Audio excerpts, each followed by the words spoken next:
Olá, meu nome é Bruno César e nesse vídeo nós vamos dar continuidade à demonstração do Teorema de Hall. Na volta do teorema, nós vamos considerar que a quantidade de elementos de NS é maior ou igual que a quantidade de elementos de S para todo subconjunto S de X e queremos mostrar que existe um emparelhamento M que satura todos os vértices de X. Para tal demonstração, vamos supor por absurdo que não exista tal emparelhamento que sature X. Vamos considerar então M um emparelhamento máximo de G. Por suposição, já que não existe um emparelhamento que sature X, logo existe um vértice A em X não M saturado. Para nos orientarmos visualmente, construamos então um grafo G com as características acima, ou seja, G é um bipartido, tem as partições X e Y, e o emparelhamento máximo dele não satura X, ou seja, existe um vértice X que não é M saturado. Nessa situação A, mas poderia haver mais. Vamos construir agora um conjunto Z da seguinte maneira. Z vai ser o conjunto dos vértices que serão alcançáveis por caminhos M alternantes a partir de A, incluindo A. Vamos verificar então a construção desses dois caminhos. Ele vai partir de A, e como ele é M alternante, essa aresta aqui não pertence ao emparelhamento, a próxima tem que pertencer. A seguinte não pode pertencer e a próxima tem que pertencer ao emparelhamento. Então isso é um caminho M alternante, ou seja, ora a aresta não pertence ao emparelhamento, ora pertence. E o conjunto Z é o conjunto que tem os vértices alcançáveis por A através desse tipo de caminho alternante. Vamos fazer rapidinho a construção de outro caminho M alternante partindo de A. Liguemos então a B1, depois B1C, já traçamos para cá, então como o caminho é diferente, vamos traçar CC1. A próxima aresta tem que pertencer a M, então C1D, pronto. Temos aí mais um caminho M alternante partindo de A. Nessa situação de exemplo, Z tem como elementos os vértices A, B, C, D, A1, B1 e C1, pois todos são alcançáveis por A através de um caminho M aumentante. Vamos definir agora dois outros conjuntos. Eu quero um conjunto que tenha os elementos de Z e que pertençam ao mesmo tempo ao conjunto X. Então, esse conjunto terá como elementos A, B, C, D nessa situação exemplo. Então, S vai ser definido por Z interseção X. E queremos o outro conjunto que ele tenha como elementos os vértices que pertencem a Z e ao mesmo tempo pertencem a Y. Vamos nomear esse conjunto de T e T será definido por Z interseção Y. Como o emparelhamento M é máximo, então A é o único vértice não M saturado em Z. Caso contrário, teríamos um caminho M aumentante.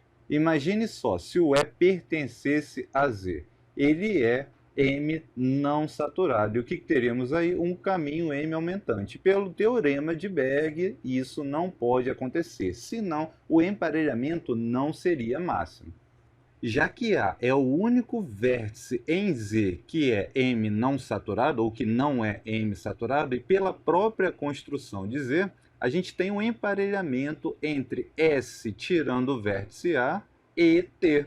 Ou seja, há aqui uma bijeção entre os elementos de T e os elementos de S tirando A. O que a gente pode escrever então? Podemos escrever que a quantidade de elementos de T é igual à quantidade de elementos de S tirando o vértice A. Isso é a mesma coisa que escrever que a quantidade de elementos de T é igual à quantidade de elementos de S tirando uma unidade. E como existe esse emparelhamento de T em S, significa que todo elemento de T é vizinho a pelo menos um elemento de S. Falo pelo menos um porque vocês podem olhar para o grafo completo e verificar que não é apenas um, mas pelo menos a um ele é vizinho. O que significa que podemos escrever que para todo yzinho que pertence ao conjunto T, implica dizer que y é vizinho de pelo menos um elemento de S. O que implica dizer, então, que y pertence a NS. E isso implica dizer, então, que T está contido em NS. Vamos tentar mostrar agora que NS está contido em T. Vamos pegar, então, todo o elemento y que pertence a NS. Isso implica dizer que existe um x que pertence ao conjunto S, tal que esse x ele é o quê? Ele é vizinho de y, pela própria definição desse conjunto. Como G é um grafo bipartido, e a gente sabe que o x pertence a S, ou seja, x pertence ao conjunto X, então o y pertence ao conjunto Y. E já que o x pertence ao conjunto S, isso implica dizer que o x pertence ao conjunto Z, o que implica dizer que existe um caminho M-alternante de A até x.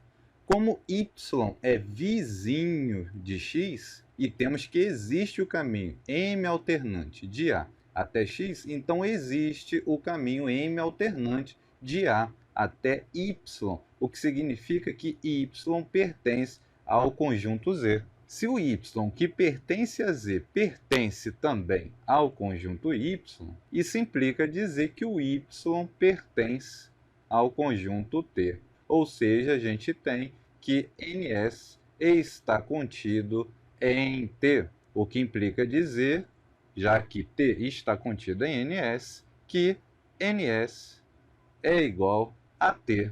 Isso é maravilhoso. Por quê? Porque a quantidade de elementos de NS é igual à quantidade de elementos de T. Só que vimos que a quantidade de elementos de T é igual à quantidade de elementos de S menos uma unidade. E isso daqui é menor que a quantidade de elementos de S. Ou seja, a gente tem que a quantidade de elementos de NS é menor que a quantidade de elementos de S.